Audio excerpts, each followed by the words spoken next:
EPFO नियमों में होगा बड़ा बदलाव, सरकार 2.5 गुना कर सकती है मिनिमम पेंशन।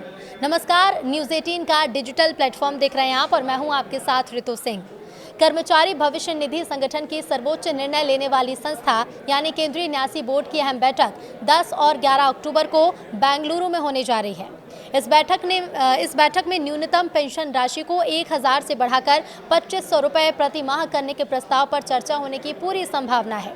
ईपीएफओ की सर्वोच्च निर्णय लेने वाली संस्था केंद्रीय न्यासी बोर्ड यानी कि सीबीटी की बैठक 10 और 11 अक्टूबर को बेंगलुरु में होने वाली है।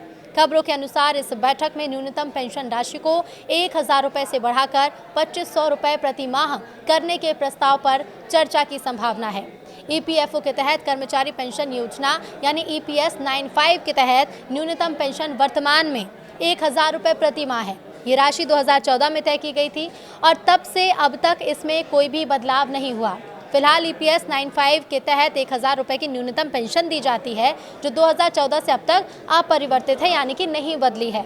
कई कर्मचारी संगठनों और ट्रेड यूनियन ने लंबे समय से इसे वर्तमान महंगाई के लिहाज से अपर्याप्त बताया है और इसे 7,500 रुपये प्रति माह तक बढ़ाने की मांग भी की है।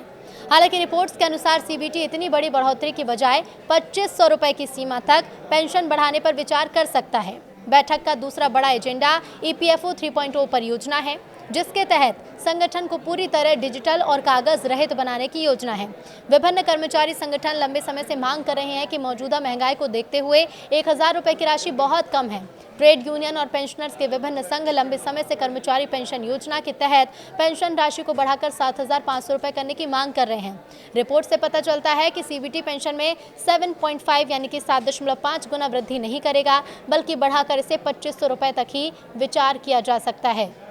इस परियोजना में एटीएम और यूपीआई के जरिए त्वरित पीएफ निकासी, रियल टाइम क्लेम सेटलमेंट और सुधार प्रक्रिया, ऑनलाइन डेथ क्लेम का सरल निपटारा और ऑटोमेटिक डेटा इंटीग्रेशन जैसी कई सुविधाएं शामिल होंगी।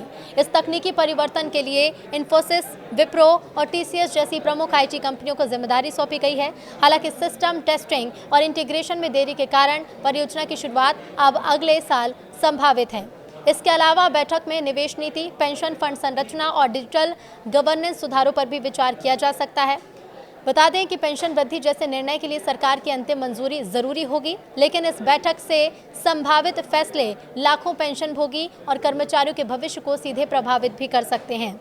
इस बैठक का एक और मुख्य एजेंडा 3.0 परियोजना है, लेकिन इसे लेकर क्या कुछ फैसला लिया जाएगा, ये तो बैठक के बाद ही मालूम होगा।